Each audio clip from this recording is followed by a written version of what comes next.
지난 월요일 화재가 난 통영 재석초등학교 소식 계속해서 전해드리고 있는데요. 인명피해가 없었다고는 하지만 앞으로가 더 걱정입니다. 3월 새학기 순식간에 학교를 잃어버린 아이들, 보도국 연결해서 자세한 내용 알아보겠습니다. 김수정 기자, 화재 현장은 어땠습니까? 네, 저희 취재진이 둘러본 학교는 생각보다 훨씬 심각했습니다. 특히 문을 연 지 10년도 되지 않은 학교여서 주변의 안타까움은 더 컸습니다. 피해 규모는 소방서 추산 15억 원이지만 경상남도 교육청 추산은 100억 원에 달할 것으로 예상됩니다. 정밀안전 진단 결과에 따라 달라지겠지만 피해 복구까지 짧게는 11개월에서 길게는 내년 1학기까지인 2025년 8월까지로 전망됩니다. 물론 학생들과 학부모, 교직원들이 본 피해 회복에는 기한이 없습니다. 솔직히 그런 애들이 다니는 학교에 공공시설에 그 화재가 났다는 것 자체가 잘못된 거잖아요. 그래가지고 어떻게 애들을 학교를 보내겠어요.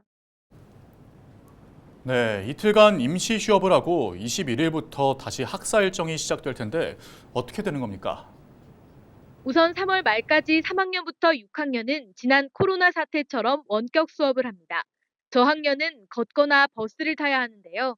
1학년은 바로 200m 거리에 있는 중림초에서 수업을 듣습니다. 2학년은 재석초에서 어린이 통학버스 5대에 나눠 타고 7km 정도 떨어진 통영초에 가야 합니다. 게다가 4월 1일부터는 전교생, 그러니까 1,100여 명이 통영에 있는 7개 초등학교에 흩어집니다. 통학버스, 전세버스까지 모두 50대 정도가 투입될 것으로 예상됩니다.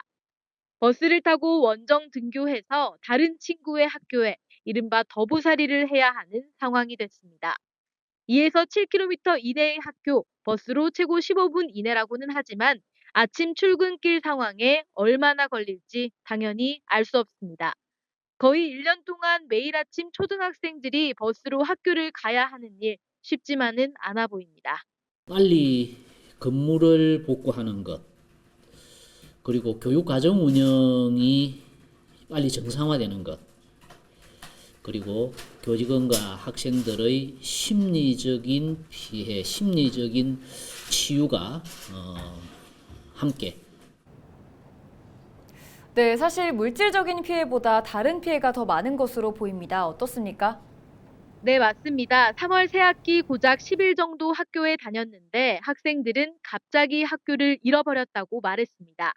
대형 화재를 목격한 학생들의 트라우마 극복을 위한 심리적 치료도 필요한데요. 우선 경상남도 교육청은 교직원과 학생들을 위한 집단 상담을 계획하고 있습니다. 화재 원인을 밝히는 일도 물론 중요하겠지만 앞으로 얼마나 불편 없이 학생들이 학교 생활을 이어갈 수 있을지 관심 있게 지켜봐야겠습니다. 네, 여기까지 듣겠습니다. 지금까지 김수정 기자와 통영 재석초등학교 화재 소식 전해들었습니다.